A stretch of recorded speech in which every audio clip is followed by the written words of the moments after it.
we have a habit of judging planets by their appearance, and Uranus looks peaceful.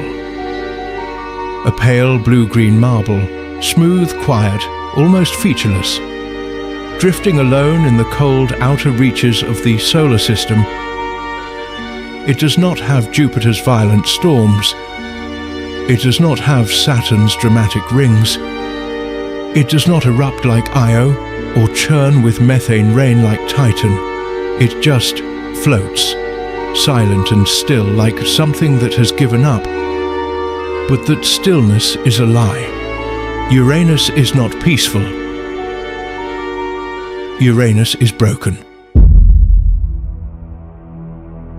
To reach Uranus, you must travel nearly 1.8 billion miles from Earth. It is so far from the Sun that sunlight takes nearly 2.5 hours just to arrive. By the time it reaches Uranus, it is faint, diluted, almost meaningless. And yet even here in this frozen, lightless corner of the solar system, something violent happened. Something catastrophic. Something that changed this planet forever. And the evidence is written into the very axis of the planet itself. Uranus is tilted, not slightly, not like Earth's gentle 23-degree lean that gives us seasons and longer summer days.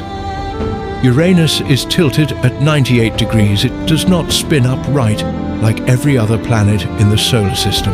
It spins on its side, completely, utterly, sideways. The leading theory for why this happened is staggering. Early in the history of the solar system, something hit Uranus. Not a comet, not an asteroid. Something the size of Earth, or larger, a rogue protoplanet, hurtling through the young chaotic solar system, slammed into Uranus with enough force to knock it completely onto its side. The impact was so violent, so total, that it didn't just tilt the planet. It fundamentally rewrote how Uranus experiences time. Because of this tilt, Uranus has the most extreme seasons of any planet in the solar system.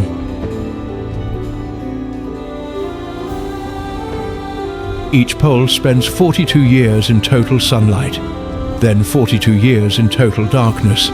Not a cold winter, not a dark night. 42 years of absolute, unbroken blackness. Followed by 42 years of unending daylight. The planet does not experience seasons. It experiences something closer to a slow planetary punishment.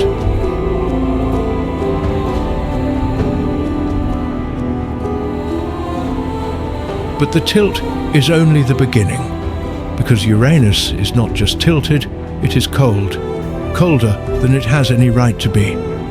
Neptune, which is almost 1 billion miles further from the Sun, is somehow warmer than Uranus. This should be impossible. And yet here we are. Scientists believe the ancient impact did not just tilt Uranus. It may have created a layer deep inside the planet that traps heat, locks it in, prevents it from escaping to the surface. Uranus is sitting on an internal furnace it cannot release. It is a planet choking on its own heat, frozen on the outside, boiling on the inside, unable to breathe. And then there is the interior. Uranus is classified as an ice giant. But do not let the word ice mislead you. There is nothing gentle or frozen about what lies beneath the clouds.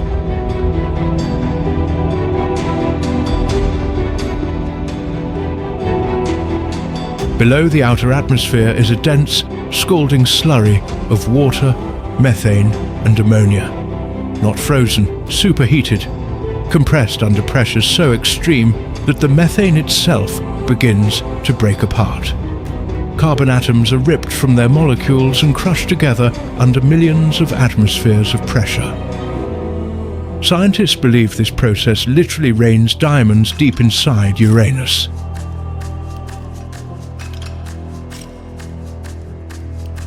Not metaphorically, actual diamonds. forming in the crushing dark, falling through a scorching interior ocean, accumulating at the core.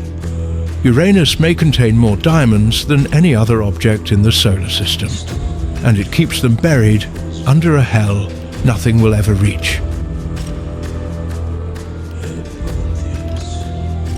Imagine descending into Uranus. You begin in the upper atmosphere. Winds are already tearing past you at over 500 miles per hour. The clouds are not made of water vapor. They are made of hydrogen sulfide, the same compound that gives rotting eggs their smell. The entire upper atmosphere of Uranus smells of sulfur and decay. You descend further. The pressure builds, the temperature climbs. The blue-green calm of the surface is replaced by something dark, dense and crushing. There is no solid ground to land on, no surface to stand on, just increasing pressure until the atmosphere becomes liquid, and the liquid becomes something that has no name in any human language.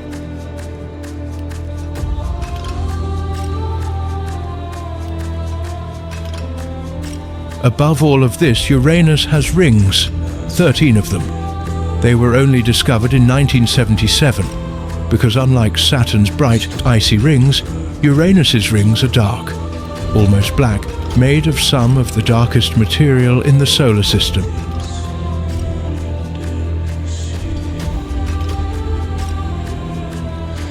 They do not reflect light. They absorb it. They are invisible unless you know exactly where to look.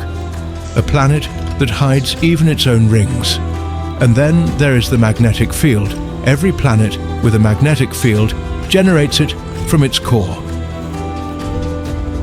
It points roughly from pole to pole, predictable, ordered, logical.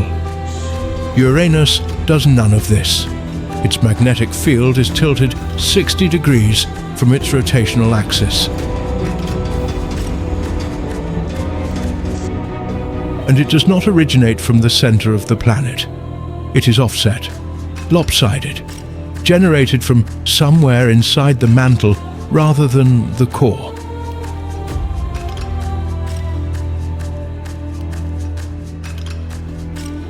The result is a magnetic field that wobbles, twists and tumbles as the planet rotates. It does not protect Uranus the way Earth's field protects us. It flips open and closed with every single rotation, letting in blasts of solar wind and then slamming shut again. Uranus has a magnetic field that breathes. Like a wounded thing, gasping. We have visited Uranus exactly once. Voyager 2 flew past in 1986 and spent just 6 hours in its vicinity before continuing into the dark. 6 hours, after a journey of 9 years. In that time, it captured what little it could and moved on. Uranus has been largely ignored ever since. No orbiter, no probe, no lander. While Mars is crawling with rovers and Jupiter and Saturn have received dedicated missions, Uranus waits.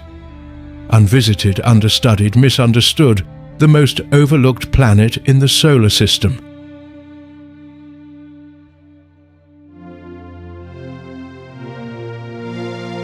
Uranus is not peaceful.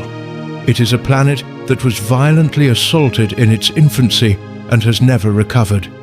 It spins sideways, scarred by an ancient impact. It suffocates under its own trapped heat. It hides diamonds in a crushing, superheated dark. Its magnetic field is broken and asymmetric, gasping open and shut with every rotation. Its rings are black and invisible. Its atmosphere smells of rot. And it sits alone in the freezing outer dark, largely forgotten by the species that named it. We look at Uranus and see calm. We see pale blue and featureless quiet.